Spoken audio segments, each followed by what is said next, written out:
Hi, and welcome to the Miami-Dade Chamber of Commerce's Member Connection. I'm the president, Eric Knowles, but before we get started, a word from one of our sponsors.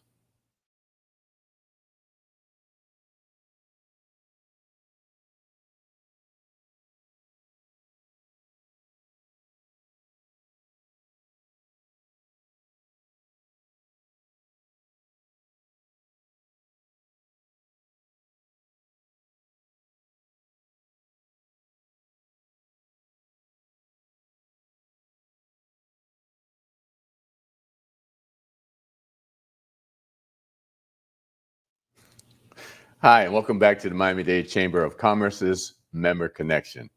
And as always, it's another exciting morning as I welcome Faith Sincere. How are you? Hi, I'm doing really well. I'm excited to be here. Thank you for Excited having me. Excited having you here. You're here, but we're going to talk about you a little bit. Sure. And who is Faith Sincere? Well, Faith Sincere is a sister, a daughter, a mother, a girlfriend, and a real estate broker. Okay. I was born and raised here in Miami. My family's from Haiti originally. So me and my sisters are first generation here in the United States. Okay. So I got into the real estate industry back in 2014 because I wanted to become a real estate investor and just wanted to learn everything I could about real estate. So getting my real estate license just seemed like the reasonable first step for me. Okay. So I attended FIU, Florida International University here in Miami, and I studied real estate. And instead of graduating from FIU, I ended up getting my real estate broker's license, which allowed me to go into real estate full time and launch my first business, which was a real estate brokerage. Okay. And here we are, as you said, that was then. Here we are in 2022. Yeah. And Miami is probably the hottest real estate market in the United States so right now. Yeah, it is. Yeah. And, actually, a couple of weeks ago, Mayor Cava actually had a summit on housing and the challenges that we're having here in Miami, in particular with affordable housing. Because, I mean, there's a plethora of homes. I mean, you can buy homes in multi-million dollars, but the mean price of housing is right around $350,000-$400,000 now. Yeah. It actually has gone up. The median price about 3 or 4 years ago was about $300,000, and now we're about $350,000. That is crazy. And I was at the summit that the mayor had, and one of the things that I remember when I bought my first house, and sounds crazy now, my first house when I was in my 20s was $35,000. Oh, wow. Yeah, times have changed. Times have changed. Where was this? This if you don't mind me asking. And you're going to be surprised of where this was. This was in the Design District. Really? Really, on one of those old Spanish 2-story stucco houses. Well, I can believe it. Yeah. And back then, Buena Vista. Yeah. We were, looking for Buena Vista to be what it is today. Yeah. And obviously that was in the 80s. And that particular house, I believe, it was sold several years ago, but I believe it just was on the market again for like $1.4 million. Yeah. And, we were talking earlier before we came on, and you grew up in the Grove. Yeah. So let's talk about that. First of all, I love Coconut Grove. I actually would prefer to live there now. My office is actually in Coconut Grove, so it's kind of full circle for me to be back there. But my parents bought our house that we grew up in, Coconut Grove, like $120,000 about 30 years ago. And then back in 2015, sold it for $500,000 because prices has gone up. And it's not even the type of Coconut Grove that we see now. Right. It was just up and coming. So now it's gentrified, if I'm honest. And they're building so many townhouses. My house got split into 2 townhouses. Right. So it's not even there any longer. So. Yeah. And the thing is, I remember I've been with the chamber now 8 years. And I remember I hadn't been in the Grove in a while. And about 6 years ago, I made a turn off of McDonald and turned down Day Avenue and saw those townhouses that you're talking about. Yeah. And they're all over the place. And the thing about it, actually, when I worked in the Grove, as we talked earlier, I worked for an organization called the Coconut Grove Local Development Corporation. We were building affordable housing back then. And the houses that I mentioned to you in the Coral Gables section of Coconut Grove along US 1, we built those houses for $60,000 back then. But now, as I said, turning down Day Avenue 6 years ago, and as you said, your house, which was on a lot, On Elizabeth. is now Mhm. two homes. townhouses. And 6 years ago, those townhouses I looked in was 850,000. Oh, there are more now. Oh, they're like $1.4 million Yeah. now. Let's talk about that. Yeah, the market has actually increased drastically within the last couple of years. But Miami has become a huge tech bubble. Like a lot of tech companies are moving down to Miami, and people are, market value is based off of market demand. Right. So if everybody wants to live in Miami and everybody is moving down here, it's raising the property value for all of these homes. So yeah, they've been going up. And obviously, a lot of that was spurred by the pandemic. Yeah, the pandemic. Because what was happening was a lot of New Yorkers or Northerners, not just New Yorkers, living in their apartments, Yeah. and which were worth millions of dollars, and they basically could work from home. They could Right. work virtually. Right. And So why a not lot work where the beach is? Exactly. And a lot Sunny of South Florida. A lot of folks came down to get away from being basically locked up, because also here in the middle of December, January, February, we can be outside. You couldn't Right. do that in New York. Right. And so you had this, I guess they were saying like an 1,000 influx. people. Still, like I think it's 1,500 now a day moving down to South Florida. Wow. So, yeah. So they talk about a bubble Mhm. that's going to happen. What do you see? About the market crashing. Everybody. So we have a lot of clients now that originally were just so eager to buy because interest rates were really, really good, and they have gone up. Right. And as interest rates go up, the market slows down a little bit. So the market is starting to cool off a little bit. We can see that property has been remaining on the market a little bit longer than they used to, but it's still going by pretty fast. So I don't believe there's going to be a crash. I think it's going to stabilize, but looking at the trend, I do see it cooling down a lot. And where are interest rates right now? They're in the fives. In the fives. Compared to where it dropped as low as 2.9%. Now, remember that house amazing. I told you that I bought in the Grove? Yeah. Excuse me, not in the Grove, but in Buena Vista? Yeah. For $35,000? Yeah. What do you think the interest rate was then?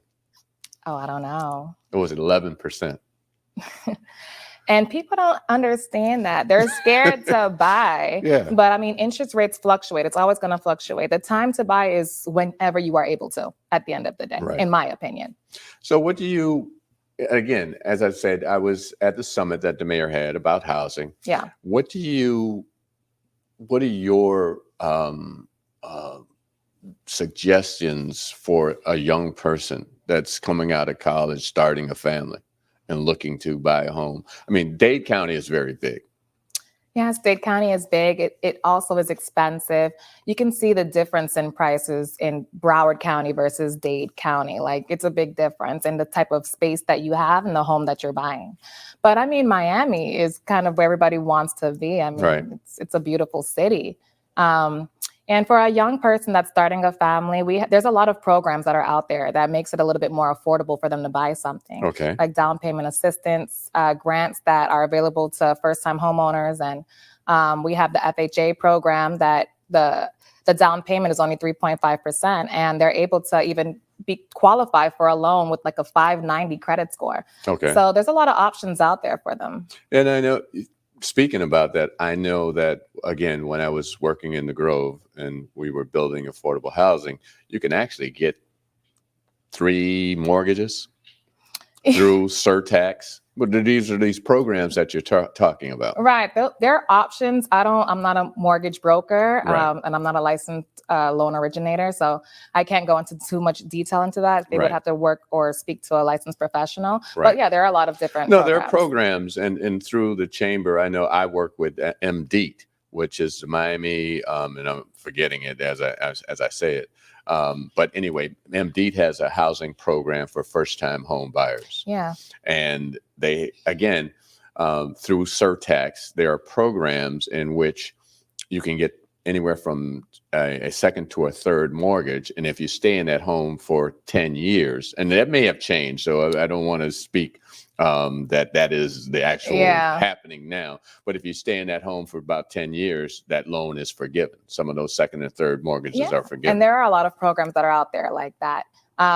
Whoever they're working with or whoever the person is working with for their loan, they can kind of walk them through the different type of grants and programs that are available. But there are a lot that makes it possible. If you're able to afford rent and pay rent every month, you can pay a mortgage every month. And speaking about rent, some rent's higher than paying a mortgage. Yes. See, that's something that I haven't seen start to stabilize yet, is the rental market in Miami. Right. It's getting more and more expensive. I had a client call me the other day where his 2-bedroom, which is now $45,000, just went up $3,000 to $7,500 for his renewal. And now he's looking for something else. Wait a minute. Yeah, that's a big difference. No, not everybody can afford that. Rent, that's monthly. The rent went from $3,500 to $4,500 to $7,500 a month. Wow. And that's in Edgewater. That's crazy. Yeah. And I feel bad because this is rent that people are paying. They don't own this property. It's nothing you're getting back. Right. And speaking of that, you talk about Edgewater, and that's pretty much between 36th Street and 2017. Yeah. And that boom is just crazy. Right. There's a lot of up and coming areas in Miami, and I've seen the progression of Edgewater. So the area that I'm talking about specifically are the Pariso buildings. I'm not sure if you're familiar with that. A little bit. Yeah. It's a nice little quiet, calm neighborhood. And these are some brand new buildings that had just went up. But it's a beautiful area. And there's a lot of beautiful areas in Miami. So, yeah. And same thing happening on Brickell. Same thing happening in Brickell. Same thing happening downtown and Midtown and Wynwood. Right. Like these are the hot areas, I would call it, for Miami. And what about the beach? And the beach as well. Right. Yeah. And when you think about it, my office is downtown, and on a Saturday or Sunday, pretty much downtown was dead. And now you see traffic, you see foot traffic. I mean, it's very lively. Yeah, Miami is a very lively city, which I love about it also. I like the colors and the people outside and the chatter and the movement. Like, I'm a city girl, so I'm here for the city life. Right. So what do you see the future looks like? I was talking to a developer a couple weeks ago, and they say it's not going to slow down anytime soon. Oh, no, it's not slowing down. There's a lot of buildings that are still being created, new development projects. So Miami is just going to become even more busy, more condos and high rises and more people. Okay. So, yeah. So what do you say for someone who's interested, a young person or older person, who may be interested in getting in real estate? Is it a good time now to get in, or is it saturated? Because I know there are a lot of realtors out there. Oh, what's in the market, folks who are actually selling homes, selling businesses, so on and so forth, commercial properties. What do you say for someone who wants to get into the market? Well, I would never tell anybody not to. Real estate is one of those industries where there's not a cap on the amount of money that you're able to make. And you don't have to go to school for 4 years to get a degree in real estate. You can get your license and begin selling real estate. So I would never tell anybody not to. It's just about, it's one of those industries also where you're just it's fully commission based. So you can't expect a check every single week or every 2 weeks. You only eat what you kill in this industry. And that's being an entrepreneur. A lot of people look towards Instagram and all of these shows that are coming out on Netflix about how beautiful real estate is, but they don't really see the grind behind it. So we'll talk about that a little bit. Yeah. So what is that grind? The thing is that you have to be motivated in this industry. Like, the business isn't just going to come to you. You might have some friends that might need a property or a rental, or family that may need help, but you actually have to go out there and network and meet people and prospect. Because if you're not making these calls, if you don't have any leads, you have no business. Okay. So it's a great industry to be in. Don't get me wrong. It's not easy, but it's not hard. It's simple. You just kind of follow the blueprint. Okay. And what made you become you started your own business? Yeah. So being an entrepreneur, because we talk about being a realtor. basically Being a realtor is it's an having your own business. business. Except when you have your real estate license, you have to hang it under a brokerage. Okay. So they take a percentage of your commission for every deal, but they house you. They have the office, they have the resources, they have the training. So this is what a broker is here for. For me, starting my own brokerage, the only way that it wasn't even a thought of mine. It's something that my partner and I got together after the brokerage that we were working at shut down. So we had to hang our license somewhere else. In the midst of me trying to figure out where I wanted to put my license and what brokerage I wanted to go to and what would be the best fit for me and me for them, we came up with the idea of starting our own company. So it's women ran, it's diverse. We're focused heavily on investments as well, on helping our agents to purchase investment properties and to educate our clients on generational wealth. It's one of the largest investments a person can make is owning a home. It's hundreds of thousands, if not millions of dollars when you're purchasing a property. So letting them know that they have options to pull equity from their property to purchase another property and, just becoming investors themselves. So, yeah. One thing, I go back to the summit that the mayor had, and the one thing our incoming chairwoman, Linda Harris, who's also the chairwoman of our Women's Business Council, she had a breakout session in reference, you talk about generational property and you talk about the Grove and the fact that, even your family's home ended up being split into two properties, two townhomes. But a lot of folks, they don't understand that, the value of that property. What could you tell someone who may have, grandma left the property or in that respect? Well, first, let me clarify something. Yes, my parents bought our house in the Grove for $120,000 and sold it for $500,000, but it wasn't the house that the developer that purchased the house wanted. He wanted the land value. Exactly. The house that we had wasn't worth $500,000. It wasn't that. They tore it down. Exactly. So these properties, and of course, it happens. People die, and they have their children or their grandchildren, and they get left a property. But sometimes it can be a bigger headache than it's worth for some people, and that's when they look to sell it. But a lot of people don't understand that this is an asset. This is something that you can leave for generations to come. And if it's especially a property that's completely paid off and that your grandma owned outright, that's $500,000 if you cash it out that you have. Or that you're leaving for your children. Right. So these are big, big assets, and people don't understand that. And that's what we hear. We talk about gentrification. We hear, communities being lost when it comes to, as we say, black, quote unquote, black communities. And the Black Grove, back in the day, we called it the hole in the donut because the Black Grove was kind of central, and you had the other part of the Grove that surrounded it, the $1 million properties. But now the Black Grove is $1 million properties. Yeah.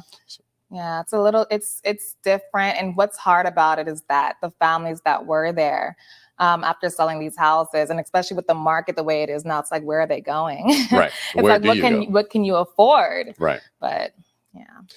Well, this has been an interesting conversation that we could continue for another hour. Yeah. If someone wants to get in touch with you, well, they can follow me on Instagram at faith.sincere or my brokerage page at Anchor Real Estate.